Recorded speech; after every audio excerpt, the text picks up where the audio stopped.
हाय नमस्कार. बघा इथं मी तुरी लावायला आलते, पाऊस चालू आहे म्हणून. मग मला इथं पक्षी फडफडताना दिसला. शेजारच्या शेततळं आहे ना, तिथं त्यांनी जाळी टाकलेली आहे. पण माझी काही हिंमत झाली नाही. मग मी घरी गेले. पोरं खेळत होते गल्लीत. कात्री माझीच आहे. मग मी कात्री घेतली आणि मी म्हणलं ते पक्षी काढा. मला लई भीती वाटते. एखादे उंदीर जरी मारायला आला तर मला लगे असं नाही का टेन्शन येतं, किंवा मी बघूच शकत नाही एखाद्या पक्षाला तडपाताना किंवा मारताना. हे बघा काढला आहे. हे आता माझं पोरगं मागत होतं माझ्या हातात दे, पण पोरांनी काही द्यायला नाही. हे बघा आता हे बघा किती जाळी त्याच्यात गुंतलेली. त्यांनी ओढून ओढून म्हणजे इतके प्रयत्न केले निघायचे, पण त्याच्या शरीरात ती जाळी घुसली सगळी, ती खूप घुसली.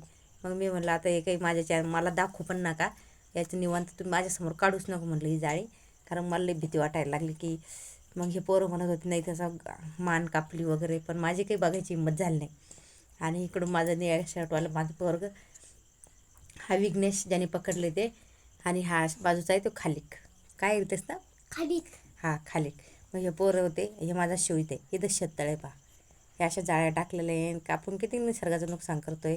हे बघा याला काय, मला लई त्रास होत होता हे अशा पक्ष्याच्या जाळ्या बघून. हे बघा कसले जाळे लागले त्याला, विचार येतात त्याचे. त्यानं खूप प्रयत्न केले निघायचे जसे जसे प्रयत्न केले तस ते जाळी पूर्ण शरीरात घुसली.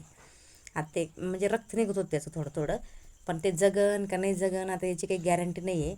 म्हणून ते पोरं गेले घरी घेऊन.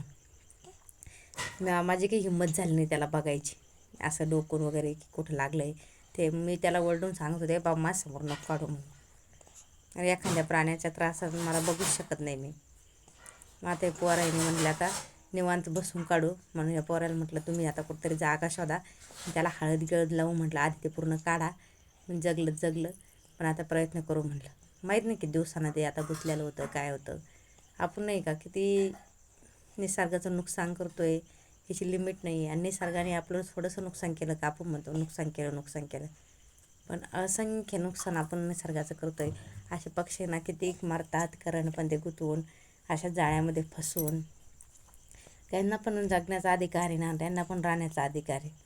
पण नाही, हे बघा किती जाळे घुसलेली आहे का. ते सांगत होते की मानीला लागलं मानीत घुसली.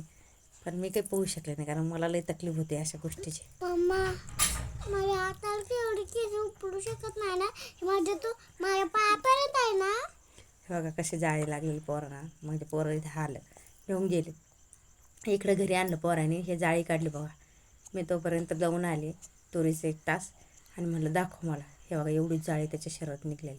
इथं बासला पारक्या बसलेला, हे खाली, आणि हे आप्पू, आणि हे विघ्नेश, आणि माझा शिव होता बघा इथे. इथं माझा शिव साईडला. शिवनं तांदूळ आणले होते टाकायला, आम्ही तांदूळ दिले त्याला, पण त्याने एकही तांदूळ खाल्ला नाही.